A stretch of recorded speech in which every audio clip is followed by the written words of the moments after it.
About one new picture arrives in our Crime Tracker 3 email every week. Do you feel like a sitting duck there? Sure do. Most of the time, we focus on the criminals in these store surveillance photos and videos. This time, we're going to focus on the victim. The clerk in red is Bill Tankersley, getting robbed for the third time. He hit me on the head with the gun, said sit down, hit me on the head with his handle of his gun. After a fourth robbery, he decided to finally quit. Something's got to be done. I mean, this is ridiculous. You know, I mean, people just can go into a store and point a gun and get some money and leave. Roy has been robbed 3 times. He needs to conceal his identity and keep his job. These people pull guns, they're serious. They could kill you. Both men worked at different Speedy Marts. We asked the Henderson-based chain to go on camera. They would not, but they did say they meet industry safety standards. We have a list of things that we're supposed to do to avoid a robbery. One is wear your name tag. And I don't understand how that could possibly deter somebody from robbing you. And of course, keep low amounts of money in your register.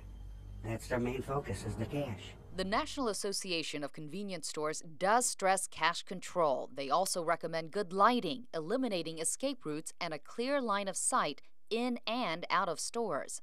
So what was the situation like at Bill's store? This is the Speedy Mart in question, and we counted at least 10 security cameras inside. And as you can see, there aren't a lot of stickers on the windows, so clerks can easily see out, but because they're tinted, police can't easily see in. In fact, you can barely even make out this woman until she opens the door. If people walking by can't see inside the store, they don't know what's going on inside.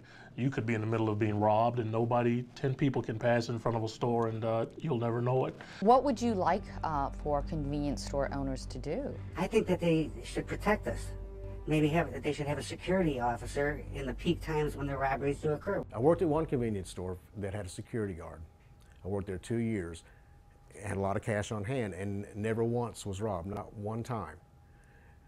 There was a store across the street that did not have a security guard, and it got robbed about once every 3 months. Metro Robbery Homicide Lieutenant Clint Nichols says security guards are definitely a deterrent.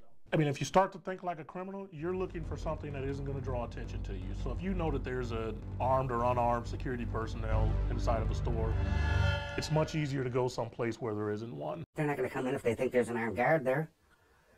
The prevention is the idea. But most stores don't have a security guard, so how can you stay safe?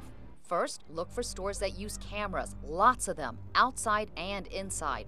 Also, go to ones in low-crime neighborhoods. Studies show stores in high-crime areas do get hit more. And look for stores with lots of potential witnesses, more clerks, and more customers. And if you do find yourself facing a robber, follow these simple rules. What 3 things should I do if I'm in a convenience store and it's being robbed? Don't become a target, make yourself as invisible as possible, and don't draw attention to yourself. Police say that means fight your instinct to run. That only draws attention. Instead, do what this guy playing video poker is doing. Stay still and act like you don't even notice what's going on. Also, be a good witness. Pay attention to what the suspect looked like, what he was wearing. Most stores have these rulers right by the door to help you figure out how tall the robber is. Police need all that information to help catch the bad guy. Thirdly, comply. If you are confronted while you're inside the convenience store, nothing is worth your life. Give them the cell phone, give them the wallet, give them the purse. All of that stuff can be replaced. That's the #1 rule. Just give it up. Police say 99% of the time, if you do what you're told, you'll live to talk about it another day. Like Roy, who survived so far but knows it's always a risk. Every day I think is today going to be the day.